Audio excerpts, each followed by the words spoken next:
Yeah, this is a for sale sign showing this property's for sale. So this is our property here. I don't know if it's 400 and something feet. I imagine it's from that sign there. Yeah, we got the little driveway there. And they had this all cleared out. I guess they were selling the trees.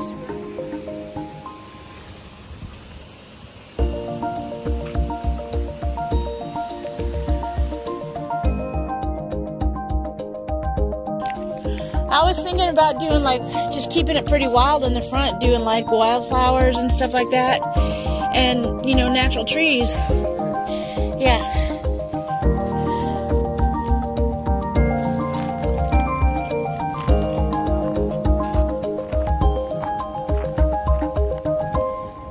Anyway, I don't know how far it goes, 400 or something feet. 470. 470 feet?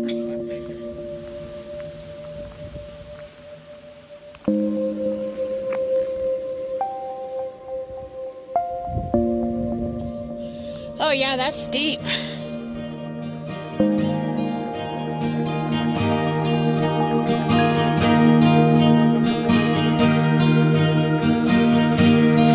at that, it's steep down.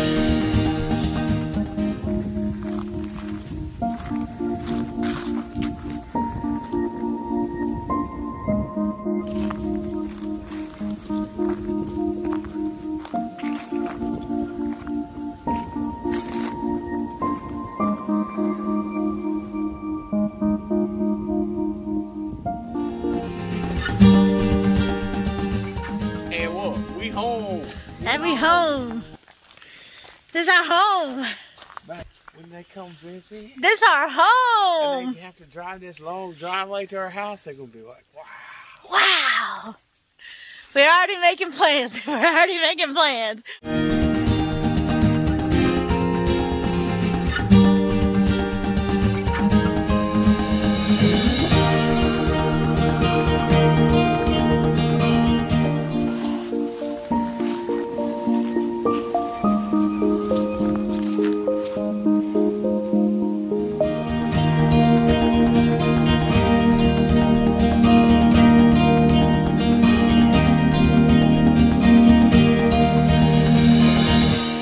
Check out this land.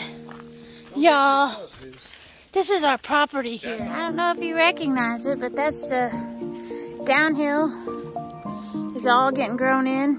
That's good. We've got a lot of, this right here is where we stand for the opening of the ravine. You can look down that way, there's the ravine. Now check this out. We got all this growth right over here. All this growth, all the way down into the ravine. This is down there already. He says, I'm out exploring. He loves going down there. Michael's scared of snakes, so he didn't want us to go down there.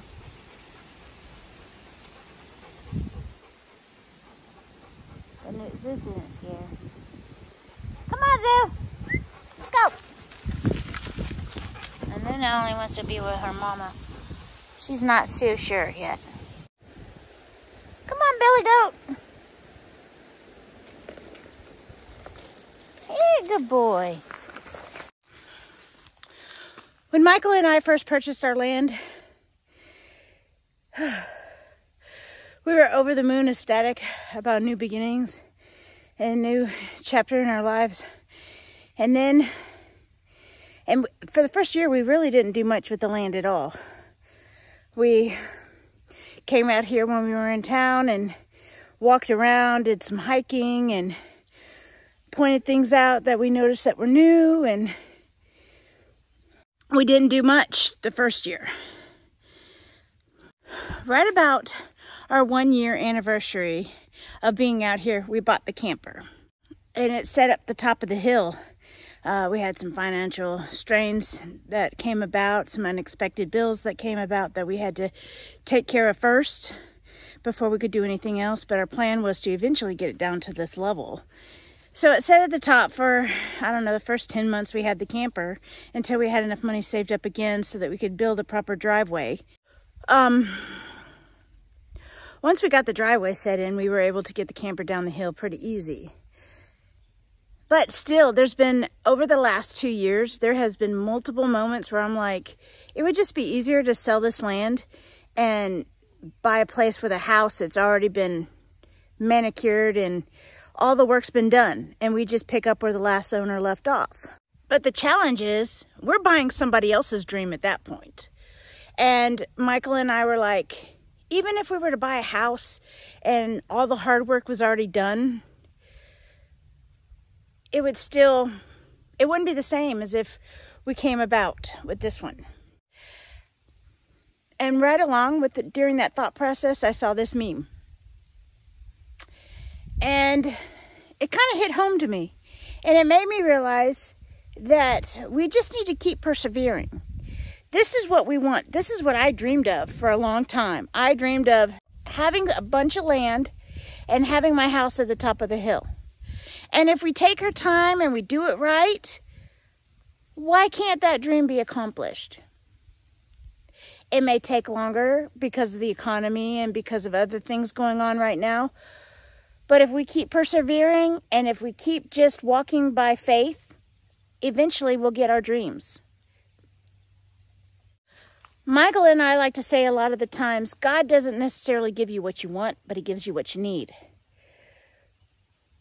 When we first bought this land, we needed a pickup. So Michael bought a pickup. We only paid about $13,000 for it. First, we had to put an oil pump. Then we had to put a new motor. And then now we got to put in a whole new CD axle, front end, basically. And I said, you know what? Park it. I'm done putting money into this truck. Let's go buy another pickup truck. We've got a little bit of money in our savings. And that's where the white pickup truck came in. When we went to go buy the pickup truck, we were actually looking at another red one, just like what we had. But when, you know, and that was the one that Michael wanted. We had looked online and all that stuff, and that was the one that Michael wanted. So we went to go, we test drove it, it drove great, and then they pulled up the Carfax. It had 3 previous owners, 3 previous wrecks. And Michael was still okay with it, even though I had my red flags and my reservations. Michael was still okay with purchasing the truck. But the thing of it is God intervened. They did not have the title, or they could not find the title on the truck. God does not always give you what you want sometimes, but he'll give you what you need. And Michael said, okay, and I piped up and I said, well, what do you have that's comparable in that price range? Well, for $5,000 more, we could get the white pickup truck.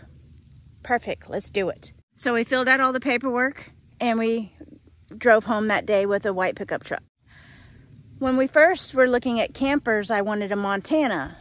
And we found a used one that was only 2 years old.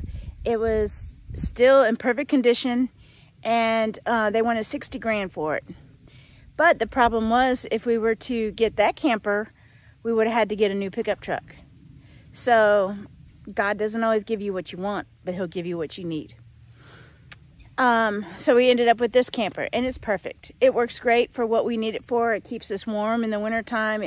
The furnace works great. The gas, you know, is not, the propane doesn't run through too quickly. We are able to go through about 20 pounds in about a week if we're cooking and using the furnace. Michael's burning the cardboard. So if you see smoke in the background, you know what's going on. So getting back to the point of the video.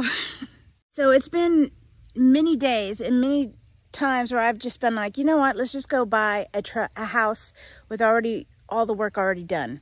But then it's like, the sweat equity that we put into this land, we're going to lose. You know, the dreams that we had put into this land, we're going to lose. Because we'll sell this land. It'll go quick because it is pretty close to being prime real estate. And then what? I'm going to lose my natural waterfall. I'm going to lose the ravine. I'm going to lose all the hard work I've put into this land. And, you know, for what? For somebody else's dreams that they're giving up on. So we decided, tough it out. And instead of allowing this 25 acres to overwhelm us, the first step was getting out here. The second step was getting what we need. So if you're one of those that needs water and sewage before you come out here in a camper, then, you know, you might want to save up some money and get a septic and get a well. There's no judgment from us. Us, on the other hand, we're okay with bringing water in, and we're okay with eventually doing rainwater collection and dealing with the sewage on our own by running it to the dump place and, you know, using what we can to go into compost, etc. And we're okay with that. We're okay with doing those extra steps because think of the stories we're going to be able to tell when it's all said and done. You know what I mean? It's going to be an amazing story. And it's been, in this 2 years, it's been an amazing journey. And quite honestly, I wouldn't give it up for the world. This land is so healing to me. It grounds me. It keeps me neutral. It keeps me sane.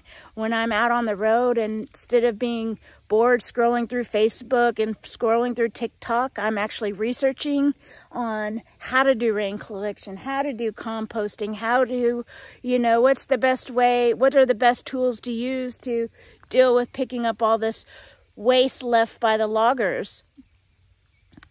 And, you know, and then I say, okay, Michael, this week we're going to, okay, on this home time, Michael, we're going to work on this challenge.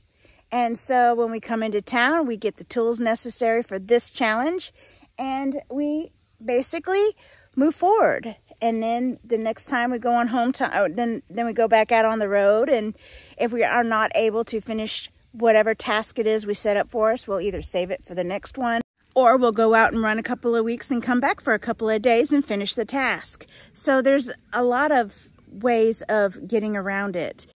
Over here is where the natural waterfall is, and there's my little seat where I saved it from the top of the hill a few videos back.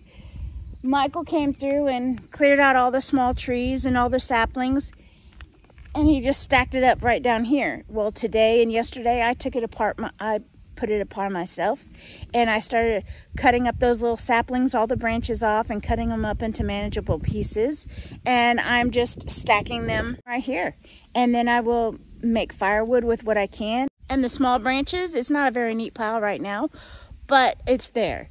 And then when I need to use the small branches, because we're going to get a mulcher eventually, and we'll just put those through, you know, the mulcher, and I'll make mulch out of those small branches. Or I can come and get it later when we want to have a fire and use it for kindling. So, you know, we just pick our jobs and we go forth with it. Another thing I wanted was pallets so that I could have a leaf composter, and then also to make a little patio. Now, it's not the greatest. It's not high dollar. It's not level. But you know what? It is. I don't have to worry about that big giant step because it is a sloped land.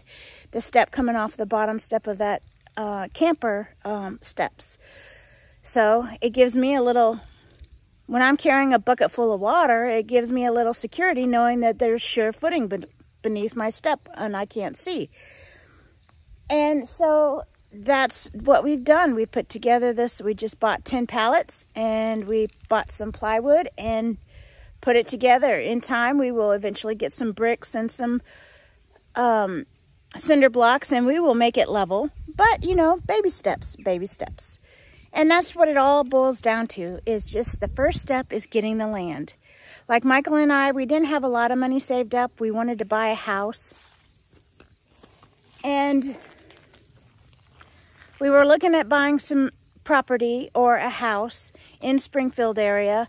And when we were ready to buy, it seemed like all of a sudden overnight, all the houses just started skyrocketing. And suddenly what we thought we could afford, we couldn't afford anymore. And then I started searching out. I said, well, maybe we go further out and we look for something with some land. And then I found this property and it was owner finance. And I was like, that's perfect. We can put what little money we have down on this land, owner finance the rest of it. We can work our butts off and we can get it paid off in any couple of years, and then save up some money and build a house out here, and that would be perfect. Then hopefully by the time we're ready to come off the road and our house is built, we have little to no mortgage, and we can come off the road and just work part-time jobs or, you know, day jobs and be home every day. And I would be totally content with that. And then we're not house poor, and we're not having to, you know, work our butts off just to meet a mortgage. So that's pretty much our story over the past 2 years, and that's pretty much where we've gone, you know. So at any rate, I hope that if you are looking to start a journey similar to ours, then, you know, you're able to find what you need. And quite honestly, God has been a great support in this. And sometimes I'm like, God, I don't know if I have the strength to do this. But then he shows me something on the road that reminds me of what the problem I'm working at, like the water. I was like, he started showing me all of the water collection tanks out on the road in the pastures and up against people's houses. I just started noticing. I never noticed it before, but then suddenly it was almost like God was pointing it out to me. They have water collection. They have water collection. They have water collection.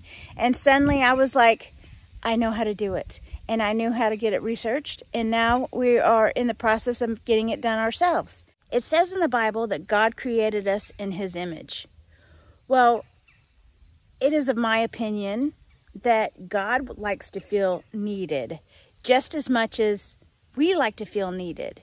And when you have somebody that doesn't believe in you, and when you have somebody that doesn't trust in you, and then when you have somebody that badmouths you, basically you don't give them your favor. You don't give them your time. You don't give them their energy. You don't do favors for them.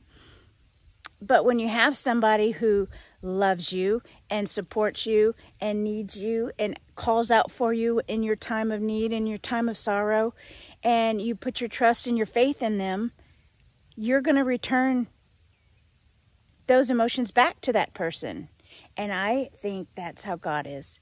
And in this time, God, I need your help. I need help figuring this problem out on this property. And the next thing you know, I have information popping up on my phone on something that's going to remedy to the issue. Oh God, I really want to do this, but it's so expensive. How can I make it more affordable? And then all of a sudden, DIY pallet decks pop up on my phone. You know, so it's just like God is there. God is supporting you. And yeah, you can't always see what his plan is, but if you keep moving in the way that he's directing you in the path, you're going to keep going, and you're going to keep getting those favors, and you're going to keep getting those blessings. So my recommendation to you is to just get out there. Ask God to guide you, and just use God as a support. And if you say, I can't afford it, well, God helped us. He can help you too. Until next time, toodles, y'all.